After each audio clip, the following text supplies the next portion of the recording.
Ayan, muli naman tayo nakabalik dito sa Dr. Herbalist, kaya Docting. Dito ito sa may Darahican mga idol. Ayan, ang daming gamot oh. At talaga ang gamot iba't ibang klase. Yan ay mga food supplement mga idol. Ayan, dito lang mga yan. At ang ganda pa ng kanyang mga bulaklak oh.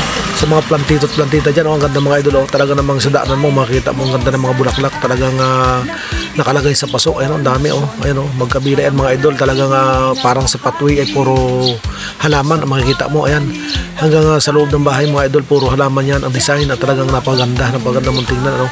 Na talagang ang dami ng pinto, ang dami din ng mga daanan, exit at saka entrance ng building na ito ni Docting. At saka ang ganda, talagang ang daming hindi lang mga bulaklak ang maganda dito.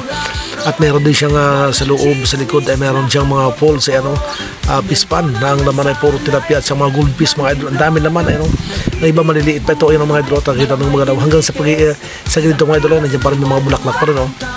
Ang ganda, tapos sa tubigan mga idol, kita natin ng mga isda oh. Ayan oh, ang daming tilapia mga idol oh. Ang lalaki na rin nila no. Ang iba ay may mga maliliit lahukan idol.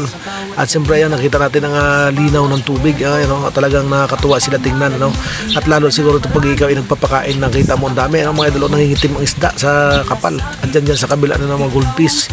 Ayan, at ang daming mga kasabay di mga laking tilapia no. Ang goldfish mga idol, ang dami no. Kita mo naghihintay.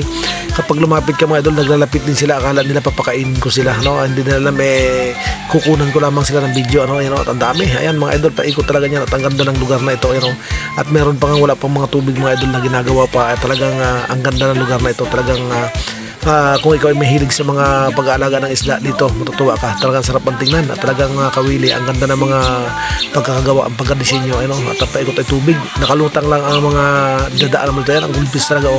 Mula natin sinilip, ang ganda at talagang lumalapit mga idol. Kapag ikaw ay lalapit sa kanila, nagsisipag alsa at naglalanguyan, parang akala nila ay magpapakain tayo. Hindi niya alam may magkukuha ng camera o kukuha lang tayo ng video para makita sila at matingnan ko ano kaganda maglangoy. Ayun mga idol, ang dami talaga at nakakatuwa silang tingnan. Ayun talagang halos yung isang block ng kahong ito ay puro isda ng goldfish at saka tilapia. Ang dami, ang lalaki talaga mga idol. Parang tingin ko mga 6 na piraso. Maraming salamat.